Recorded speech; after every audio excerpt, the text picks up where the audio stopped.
Evet.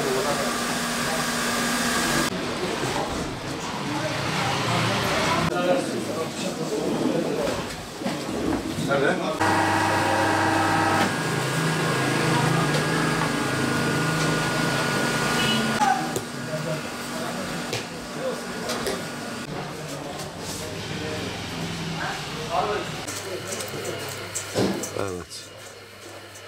Abi. Sade külçe ha. Tabii Ramazan aylarında sahurda vatandaşlarımız genellikle insanları tok hissi veren tahin, pekmez, helva tüketiyor. Biz de hazırlıklarımız devam ediyor. Yani Ramazan'a son 2-3 gün kala millet alışverişini yapacak inşallah.